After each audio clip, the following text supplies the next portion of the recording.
podcast here has to do with the greatest 75 NBA players of all time that was released. Was it this year? Last year?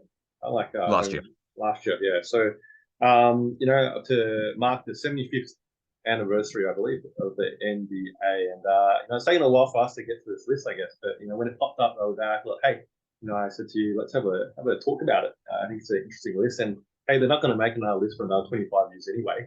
So I guess it's still going to be relevant for many more years. And I guess this take here is when I looked at the list, I guess I've got a couple of names that jump out, and I guess I'd be interested to see whether you agree with me or maybe you've got some other names on this list that I think are a little bit high on this list. And the two players that I picked here that I've earmarked that I think are a little bit high on this list, two current players that are still playing in the NBA, and let's break it down. The first name here is I got CP3 at 29 on the all-time list here, 8 spots ahead of Steve Nash, a two-time MVP. And I know you got lots of Steve Nash love, but let's have a think about this. CP3 is clearly a highly influential, successful player, but was never MVP. His teams were successful more often than not, and a great floor leader. That sounds so much like Steve Nash. The only thing you could knock against Steve Nash was his career started off a little bit slower. Yeah, absolutely. He wasn't probably, the sort of the superstar player that he was until about maybe 8 years or so into his career. You might have a better off the top of your head knowledge on exactly when he first peaked and became that Steve Nash that we all sort of recall. But when he got to that point, he was a two-time MVP.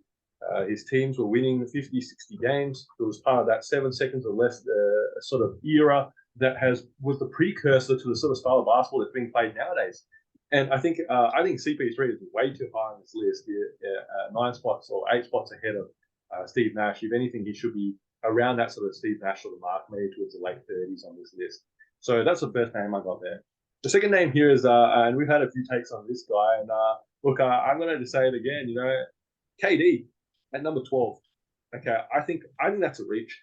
I think KD should be a little bit lower. Okay, and I was looking at how much lower. Okay, and why is KD at 12? See, that's the catch. He's got two championships there. All right, that's great. After he joined the 73-9 Warriors, yeah, that has to be something that's taken into the context of this whole situation. I think if you look at some of the names on the list that are a bit more like Dirk and Giannis, even Kevin Garnett, Paul Pierce is all the way down this list actually as well. 62. Paul Pierce is at 62, and I think KD here, besides the sort of great scorer that he is, again has been for the most much of his career. If he didn't go to the Warriors, we would probably have to have this conversation that has he actually even got a ring? That's the thing. Okay, and it was a good pick for him, a good business decision, and we've covered this before that he went to the Warriors, and now he's not going to be Karl Malone, Patrick Ewing, Charles Barkley, Carmelo Anthony.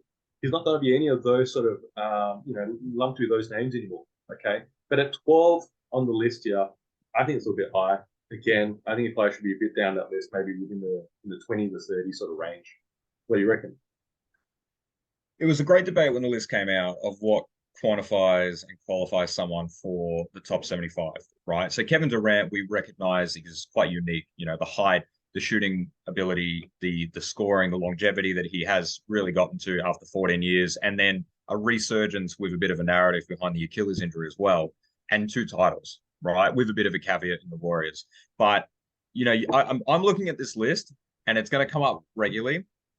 The NBA has an interesting history, right? So we're talking, 75 years of the league. And when the league first began, there were 8 teams and there are now 30, right? So there is a talent pool that has been drastically improved, but then there's also been a statistical chance of you winning the NBA finals decreasing as the years have progressed, right? So those Boston teams have really had a 1 in 8 chance of winning the NBA finals.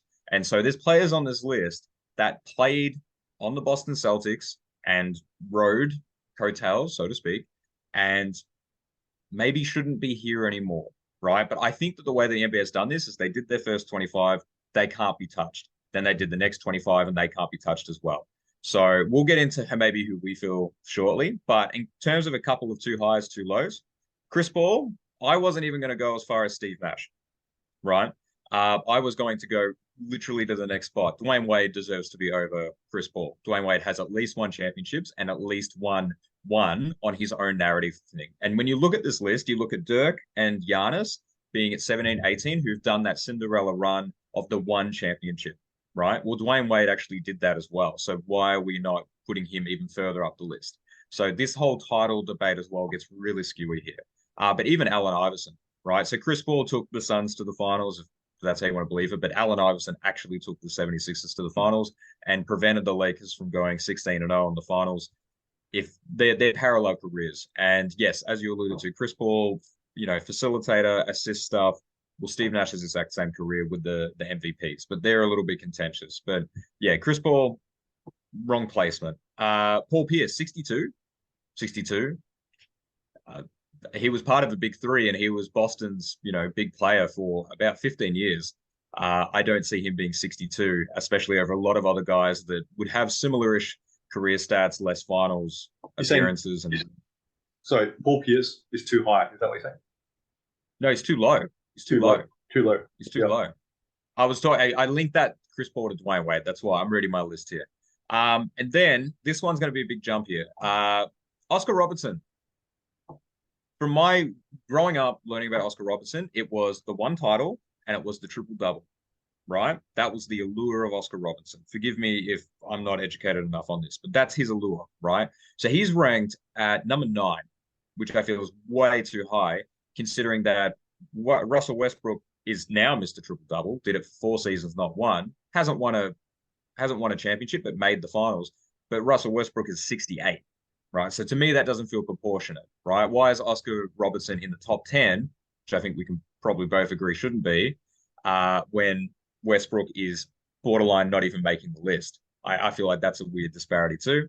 And then for a too low, I think it's Steph Curry. I know that this list came out before he got his 4th title, but he did win one without KD. He has reinvented the game, is the all-time threes leader, and that was very well assumed he was going to get that during that season anyway.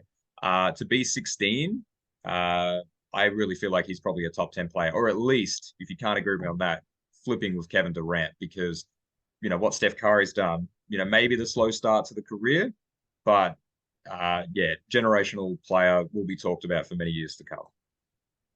I guess so. You've done a bit some high and some low, correct? Yeah, in your list there. Yeah, okay. Just cool. Terribly for editing purposes, but yeah, that's all right. We'll just change the title of this podcast, right? But that's fine. Look, I guess firstly, I'm curious. With Paul Pierce, you're saying Paul Pierce is too low. Okay. Yeah, 62. Yeah, 62. Where would you slot him? I'm curious. Considering Kevin Garnett is at 21, and did I pretend that Ray Allen was on the list and then he's disappeared, or am I? He's 47. 47, around there, around the 50 mark. He should be bumped up 10. Especially like Dave Cohen's. It's my point about the 60 Celtics. Same for Nate Archibald. Same for Sam Jones. I don't understand how those players are getting more credit for what they did for Boston than Paul Pierce did, technically, in a different era, in a more competitive era. Okay.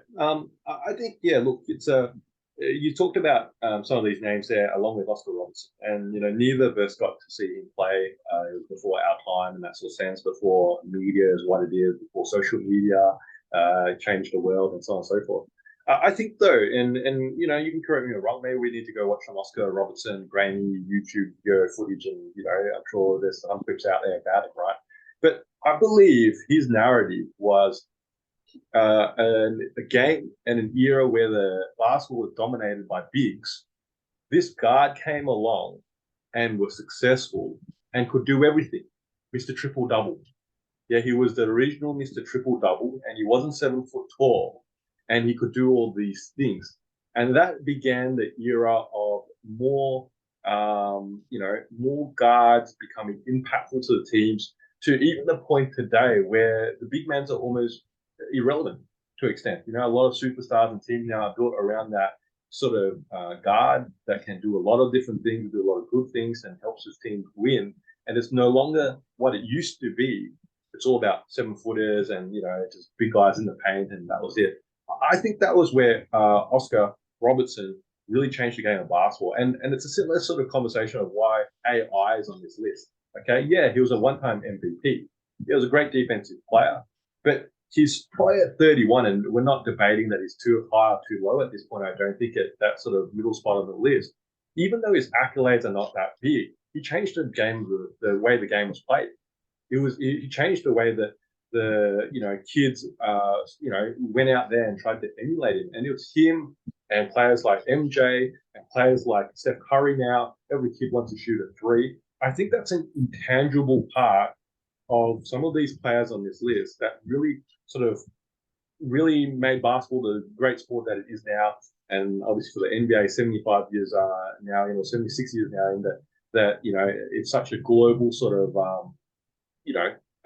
business, and that's the thing, right? And I think that's where Oscar O does. I'm not saying that he should be any higher or lower because I haven't seen him play, okay, and I don't have that much stuff on him. But I think that that's where he's been recognised as his impact on the game, not just simply because of how many rings he won, okay, and so on and so forth. Because you're right, Russell Westbrook has probably got superior stats against many of these players, okay, but I don't think we're saying that he should be much higher on the list than where he is now at, 68 sort of thing.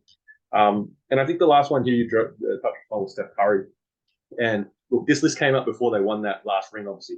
And this list came out before he got that finals MVP. And right now, he's got that extra ring. He's got that finals MVP. He keeps moving up this list. And I've said this to you before, probably not on a podcast, though, but, I think Steph Curry should be top five. I think Steph Curry should be top five. If they can win another ring, all right, at some point, I think he just continues to move up that list. You're probably right. It's probably now, somewhere between that 5 to 10 as a recognized that sort of range. But who knows? We've still got plenty of time to go, and I'd love to see him continue to move up that list. Well, I think it comes back to the full circle of how do we view this list. So I think I approach this list a little bit of, if we started playing basketball today and I put this player in the league today, are they still going to be impactful, right? And so you look through that top 10 list and, Michael Jordan, LeBron James, even Kareem, we would be pretty confident can have very similar careers. But then, when you go to Wilt Chamberlain, right, it's probably the biggest what if, right? Because he's sitting there at number 5, purely probably for the scoring 50 points a game for a season, which will never be touched. I think we can confidently say that. But what is the average now, right? And then is it less of a historical footnote based on his talent and more the fact that the league had rules that had to be altered to assist that? Like goaltending, I don't believe existed in the 60s, right?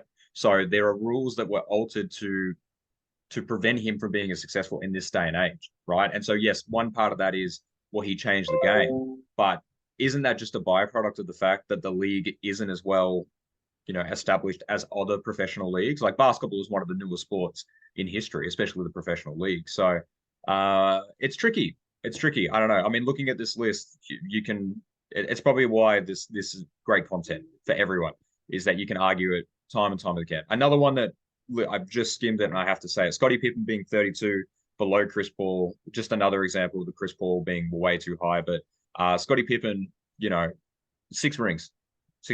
And there are players that are above him that got 1 ring, and it really, to redo a 76 would be a fascinating game, I think, but one that I don't probably have the fortitude to do. Yo, this is Two Guys with Spare Time. I'm Faz, this is Nick. You're probably a basketball fan like us, so hopefully you can throw us an assist and giving our video a like and subscribing to our channel. And if you got thoughts, feelings, or even some suggestions, please put them down in the comment section below. And thank you for using your spare time to watch us in our spare time.